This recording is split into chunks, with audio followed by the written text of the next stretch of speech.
Hello everyone, welcome back to Clever Snacker. तो आज की इस वीडियो में हम बीए ऑनर्स इंग्लिश के डीएससी 4 का सब्जेक्ट 14 टू 17 सेंचुरी पोएट्री का यूनिट 2 जिसका fourth chapter John Donne sun rising को डिस्कस करने जा रहे हैं। ये सेमेस्टर सेकंड के स्टूडेंट्स के लिए होने वाला है। यहाँ पे आप कहेंगे कि ये सन राइजिंग की स्पेलिंग गलत है, बट जिस टाइम की ये पोएम है उस टाइम में सन की स्पेलिंग यही हुआ करती थी। पर अब आपके क्वेश्चंस में और आपके कंटेंट में सन की स्पेलिंग करेक्ट हो सकती है, SUN। ठीक है, पर उस टाइम जो है सन की स्पेलिंग ऐसे ही लिखा जाता था। ठीक है, तो चलिए शुरू करते हैं। अगर आपको इन वीडियोस के नोट्स चाहिए एज अ PDF तो आप हमारे टेलीग्राम ग्रुप को ज्वाइन कर सकते हैं, जो कि क्लव स्नातक 1 के नाम से है। ओके। और अगर हम कंटेंट की बात करें तो हमारे पास 3 यूनिट हैं, हम प्रीवियस वीडियो में भी देख चुके हैं। और इस वीडियो में हम बेसिकली यूनिट सेकंड का चैप्टर 4, ठीक है, जॉर्डन की पोएम को डिस्कस करने जा रहे हैं। ठीक है, इससे पहले कि अगर आपने इनकी वीडियोस नहीं देखी है तो आप प्लेलिस्ट में जाकर चेकआउट कर सकते हैं और इन वीडियोस को देख सकते हैं। ठीक है, तो जैसा कि आप सभी को पता होगा, हम इन वीडियोस में इंपॉर्टेंट क्वेश्चंस की सीरीज को डिस्कस कर रहे हैं। तो सबसे पहले क्वेश्चन आज का हमारा, explain the poem of Donne, poem the sun rising. ठीक है, तो आपके पेपर में स्पेलिंग जो सन की है वो कुछ भी हो सकती है, तो आपको इससे इस पे डिपेंड ना होकर आपको पूरे क्वेश्चन को समझना है। ठीक है, तो हमें यहाँ पे एक्सप्लेन करना है जॉन डन के जो पोएम है द सन राइजिंग उसको। ठीक है, तो बेसिकली इस पोएम में होता क्या है कि जो जॉन डन होते हैं, वो आपने देखा होगा कि अधिकतर पोएट्स जो होते हैं वो नेचर का, खासकर सन का तारीफ करते हैं, उसके बारे में ब्यूटीफुल चीजें बताते हैं, ब्यूटीफुल चीजों को डिस्क्राइब करते हैं। बट यहाँ पे जॉन डन सूरज को उल्टा ही कहते हैं, सन को उल्टा ही कहते हैं। वो कहते हैं कि तुम क्यों आ जाते हो रोज रोज हमें परेशान करने, तुम जब आओगे उसके हिसाब से हमें उठना पड़ेगा क्या, तुम्हारे हिसाब से हमें चलना पड़ेगा। वो जॉन डन और जब उनकी बिलवेड सो रही होती है सुबह सुबह, तभी जो है सनराइज होता है। ठीक है, तो उस टाइम वो सन को कहते हैं कि तुम क्यों आ जाते हो बार बार हमें परेशान करने। तो इस चीज पे ये बेस है। ठीक है, सो जब आप सनराइजिंग को एक्सप्लेन करेंगे तो आप ऐसे लिख सकते हैं that the sun rising is a poem written by English poet John Donne. Of course John Donne ने लिखा है इसको। ठीक है, wrote a wide range of special satire, sermon, holy sonnets, elegia, and love poems throughout his lifetime. He is perhaps best known for the similarities between his erotic poetry and his religious poetry। ठीक है, तो हम यहाँ पे explain कर सकते हैं कि इनके पोएट्री में जो है कौन से सोनेट का, कौन से सटायर का यूज किया गया है। ठीक है, जो कि यहाँ पे लिखा हुआ है, और आप थोड़ा सा अपना नॉलेज भी इसमें दे सकते हैं। ठीक है, उसी के साथ साथ including the sun rising was published after his death in the 1633 collection songs and sonnets. तो ये जो पोएम है इसमें सॉन्ग्स और सॉनेट्स के कलेक्शन है। ठीक है, और ये द सन राइजिंग जो पोएम है वो जॉन डन के डेथ के बाद 1633 में पब्लिश हुई थी। ठीक है, और आप ये भी बता सकते हैं that the in the sun rising the speaker order the sun, वो सन को ऑर्डर देते हैं to warm his bed so that he and his lover can stay there all day instead of getting up to go to work. तो वो यहाँ पे सन को order देते हैं कि तुम ना हमारे बेड को वार्म कर दो, ताकि हम ना और डे जो है ऑल डे हम आराम से सो सके, इसका अपोजिट ना हो कि हमें उठ के काम पे जाना पड़े। तो वो ऐसा बोलते हैं सन को। ठीक है, और फिर वो आगे बोलते हैं the poem playful use of language and extended metaphors exemplifies done style across his work, erotic and religious alike. तो यहाँ पे इनके वर्क में रिलीजियस और erotic भी वर्क है। ठीक है, laying in bed his lover the speaker chides the rising sun calling it a busy old fool। तो वो यहाँ पे busy old fool कहते हैं जो सन है उसको। ठीक है, and asking why it must bother them through Windows and curtains. वो कहते हैं कि तुम हमें खिड़कियों के थ्रू, कर्टेन्स के पर्दों के पीछे से तुम हमें परेशान क्यों कर रहे हो, तुम हमें हमें हमें परेशान क्यों कर रहे हो, हमें उठाने की कोशिश क्यों कर रहे हो। Love is not subject to season और to time, he says, and he has the sun, he has the sun. तो वो कहते हैं कि तुम हमें कर्टन्स के पीछे से आकर परेशान क्यों करते हो, सुबह सुबह आकर हमें सोने क्यों नहीं देते हो। ठीक है, तुम हमारे लव के बीच में इंटरफेयर क्यों कर रहे हो, ऐसे वो बोलते हैं। ठीक है, so accordingly Donne endorse his speaker with language amplifying that what goes on in his head is primary over the world outside it for instant। तो यहाँ पे वर्ल्ड के अपोजिट जो है वो सन को बोलते हैं। वर्ल्ड में जो चीज होती है सन के अकॉर्डिंग, ऑफ कोर्स क्या होता है, सनराइज होता है, हम सब उठते हैं, राइट। तो यहाँ पे सन को उल्टा ही, ऑपोजिट ही बोल रहे हैं। ठीक है, So in the second stanza, the speaker tells the sun that it is not so powerful since the speaker can cause an eclipse simply by closing his eyes. तो वो कहते हैं कि ये कोई बहुत ज्यादा पावरफुल नहीं है, मैं सिंपली कर्टन्स को क्लोज करके और अपनी आंख को बंद कर सकता हूँ, बट तुम रोजर्स क्यों आ जाते हो परेशान करने, ठीक है। तो यहाँ पे बेसिकली इस पोएम में तीन स्टैंजा है, ठीक है। तो आप तीनों स्टैंजा में एक एक करके उसको डिफाइन कर सकते हैं और उसके साथ साथ जॉनरन के बारे में थोड़ा सा बता सकते हैं, और ये ओवरऑल ये पोएम है किस चीज के बारे में, इसके बारे में बता सकते हैं। तो जब आप इतना लिखेंगे तो आपकी आंसर जो है अच्छा खासा लॉन्ग हो जाएगा, ठीक है। This kind of headless, joyful arrogance is perfectly tuned to the consciousness of a new lover, and the speaker appropriately claims to have all the world's riches in his bed. तो वो कहते हैं कि जितने भी वर्ल्ड के riches हैं वो उनके बेड के पास आ जाए, ठीक है।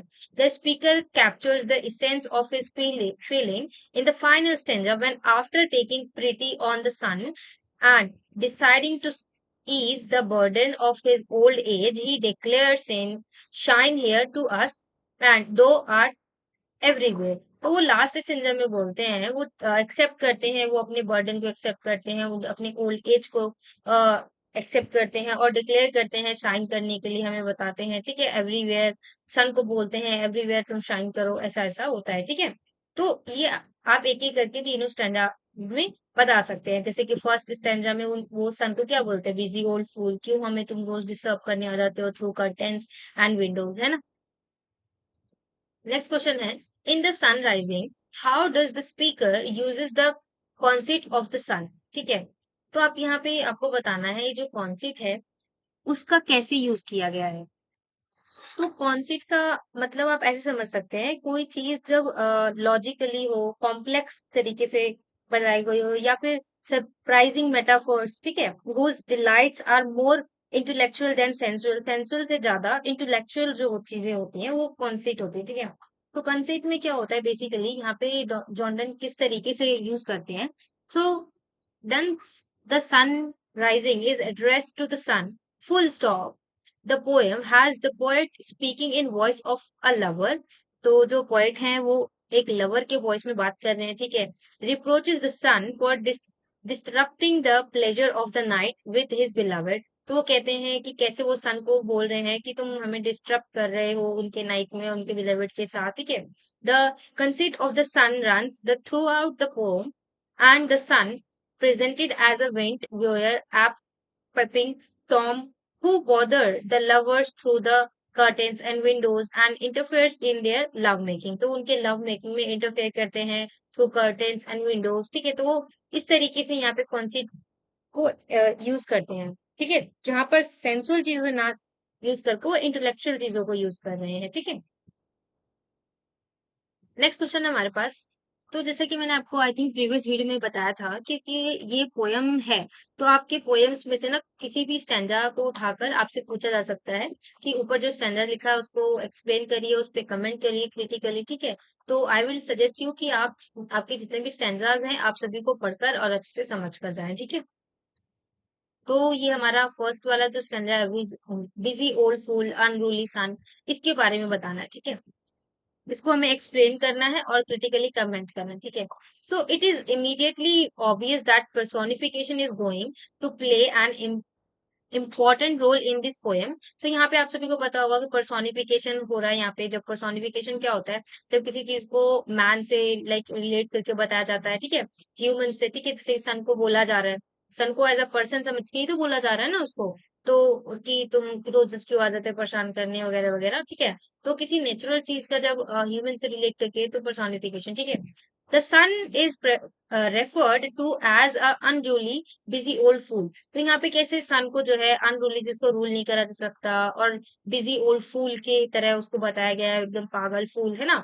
So the sun is calling to the narrator of the sun rising through windows and through curtains, which is what the sun does after all. It rises and shines through the edge of curtains। तो curtains की जो edge होती है वहां से कैसे वो shine करता है, rise करता है, और उनके love making में उनको disturb करता है। तो ये सारी चीजें यहाँ पे बताई जा रही हैं, ठीक है।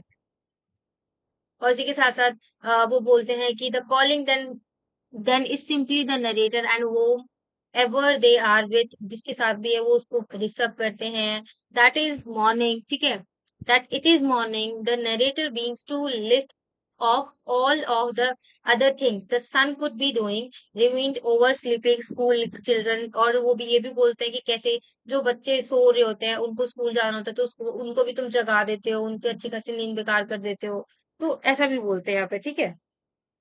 और कोई भी जो नोबल मैन है उसके बारे में, ठीक है, रिमाइंड करवा देते हो उनको कि तुम्हारा डे शुरू हो गया है, तुम उठ जाओ, ठीक है। और जो स्कूल जाने वाले बच्चे हैं, उनको कैसे वो बोलते हैं कि तुम सूरज बताते हैं, एक तरह से हिंट देते हैं कि उठ जाओ, तुम लेट हो जाओगे, है ना। So the last two lines as well as the us in the third line suggests that the speaker is not alone but are rather waking up alongside a lover, and that because of love is timeless, the rising sun should leave them alone because love एक timeless चीज होती है, timeless होता है, इस वजह से जो सन है उनको ना, वो सन को बोलते हैं कि सन तुम्हें ना लव वंस को अकेले छोड़ देना चाहिए, उनको डिस्टर्ब नहीं करना चाहिए, और उनको फोर्स नहीं करना चाहिए कि वो एक दूसरे को छोड़े और उनकी बेड से उठ जाए और एक दूसरे की कंपनी को छोड़े, ठीक है। So the structure of the sun rising is noticeably unusual, तो यहाँ पे जो स्ट्रक्चर है सन राइजिंग का वो बहुत अनयूजुअल है। Although it does not rhyme, it does rhyme, it does not follow any particular pattern from beginning to end, और यहाँ पे कोई पर्टिकुलर पैटर्न को फॉलो नहीं किया जा रहा है चाहे बिगिनिंग से एंड तक। The first four lines for instance follow and A B B A pattern, जो फर्स्ट फोर लाइन्स है वो उसमें ए बी बी एक का पैटर्न फॉलो हो रहा है, ठीक है। और each line has a different syllabus, हर एक लाइन में डिफरेंट डिफरेंट सिलेबल काउंट है, ठीक है। The result is a poem that does not flow specially well, कोई स्पेशली वेल तरीके से फ्लो नहीं है इसमें, but does properly convey the frustrate mindset of the narrator, तो पर कोई स्पेशल फ्लो ना होने के बावजूद यहाँ पे जो नरेटर है उसके फ्रस्ट्रेशन को दिखा रहे हैं इस पोएम में, उससे हमें पता चल रहा है कि कैसे उनको और उनके बिलेवेड को जो सन है वो डिस्टर्ब कर रहा है ना। तो नेक्स्ट क्वेश्चन में हमसे पूछा गया है explain the poem the good morrow by John, तो इसी में आपके पास थर्ड तीन तीन पार्ट्स है, ठीक है। जो एक सनराइजिंग है, द गुड मॉरो है ना, और एक और है जिसको हम आगे डिस्कस करेंगे। तो यहाँ पे हमें गुड मॉरो के बारे में पूछा है, तो इसमें क्या है कि तो द गुड मॉरो जो पोयम है वो उसको पब्लिश किया गया था 1633 में, ठीक है, जो कि कलेक्शन है सॉन्ग्स एंड सॉनेट्स का, ठीक है, written while Donne was a student, तो जब वो लिंकन्स इन में स्टूडेंट थे तब उन्होंने ये लिखा था, ठीक है। और ये जो पोयम है उनको सबसे one of the earliest work के रूप में भी माना जाता है, ठीक है। और अगर हम इसकी बात करें तो thematically consider to be the first work in songs and sonnet, songs and sonnet में पहला वर्क थीमेटिकली अगर हम बात करें तो इसको माना जाता है, ठीक है। Although refer to as a sonnet, the work does not follow the most common rhyming scheme, इसमें वर्क में कोई मोस्ट कॉमन राइम स्कीम नहीं है। वर्क्स एट 14 लाइन्स, 14 लाइन्स का ये पोएम है, ठीक है, consisting of an 8 lines stands of followed by a 6 line conclusion, but is instead 21 line long divided into 3 stanza, इसमें कोई लाइक बहुत बड़ा राइम स्कीम वगैरह नहीं है, उसके बावजूद इसमें 21 लाइन्स है जिसको 3 स्टैंजा में डिवाइड किया गया है, ठीक है। और इसमें आप ऐसे भी बता सकते हैं कि जो द गुड मोरो पोयम है is written from the point of view of an awakening lover, जो अवेकिंग लवर है, and describe the lovers through as he wakes next to his partner, तो वो कैसे अपने पार्टनर के बाद वो भी उठते हैं उसके बारे में बताया जा रहा है। The lovers using move from discussing sensual love to spiritual love, यहाँ पे सेंसुअल लव को spiritual love, as he realize that with spiritual love the couple are liberate from fear and the need to seek adventure, तो जब spiritual love होता है तो उसमें adventure से, जब आपको डर लग रहा होता है, जब आप कोई चीज एडवेंचर के लिए ढूंढ रहे होते हैं, उससे आप फ्री होते हैं, उससे लिबरेट हो जाते हैं, ठीक है। The poem makes use of biblical and Catholic writings, indirectly referencing the legend of seven sleepers and Paul the apostle describes of divine agape love, two concepts which with which has practiced Catholic done would have been familiar. यहाँ पे seven slippers की story I hope कि आपको पता होगा। यहाँ पे seven slippers होते हैं जिनको रोमन कैथोलिक के अकॉर्डिंग उनको ना क्रिश्चियनिटी में अपने फेथ को और अपने उस रिफ्यूज कर देते हैं। वो उनको ना अपना फेथ दिखाना होता है, जो उनकी गलती उसको मानने के लिए बोला जाता है, पर वो रिफ्यूज कर देते हैं और जो क्रिश्चियनिटी के जो लाइक गॉड होते हैं उनके सामने वो झुकने से मना कर देते हैं। तो ऐसा ये जो है, ये सेवन स्लीपर्स की स्टोरी है। ठीक है, और आप इसको गूगल में जाके और अच्छे से समझ भी सकते हैं। ठीक है, तो उस चीज से सेवन स्लीपर्स की जो स्टोरी है लेजेंड्स की, उससे चीज से यहाँ पे दिखाया गया है कि कैसे लाइक मतलब वो सो रहे हैं और गॉड के आगे भी वो नहीं झुकना पसंद कर रहे हैं। ठीक है, तो ऐसे ही यहाँ पे बताया गया है। ठीक है, उसी के साथ साथ dance cartography references in the third standard, तो थर्ड स्टैंडर्ड है उसमें जॉर्डन में ने द गुड मॉरो में बताया है कार्टोग्राफी के बारे में। ठीक है, have been the subject of much analysis although academics have different in their interpretation of their meaning and what the lines references। तो जो लाइन की रेफरेंसेस है वो क्या मीनिंग निकल रहा है यहाँ पर आकर, इन सब चीजों के बारे में यहाँ पे तो द गुड मॉरो में डिस्कस किया गया है। ठीक है, नेक्स्ट क्वेश्चन में पूछा गया है व्हाट इज कैनोनाइजेशन। अगर हम रोमन कैथोलिक चर्च के अकॉर्डिंग देखें, so the official admission of a dead person into sainthood, तो उस चीज को कैनोनाइजेशन कहा जाता है। बट हम जब अगर इंसाइक्लोपीडिया ब्रिटानिका के अकॉर्डिंग देखते हैं, तो canonisation is an official act of a Christian communion. Christian communion जो होता है उसमें एक ऑफिशियल एक्ट है ये, जिसमें mainly the Roman Catholic church and the eastern Orthodox church जो होते हैं declare one of its deceased members worthy of public cult and entering his or her name in the canon। तो उस person के name को, चाहे वो कोई भी हो, मैन हो वेमेन हो, उसके नेम को जब कैनन में एंटर किया जाता है, ठीक है, ऑल द अथॉर और जितनी भी ऑथराइज्ड लिस्ट होती है उसमें उसका नाम ऐड किया जाता है ऑफ द सेंटहुड।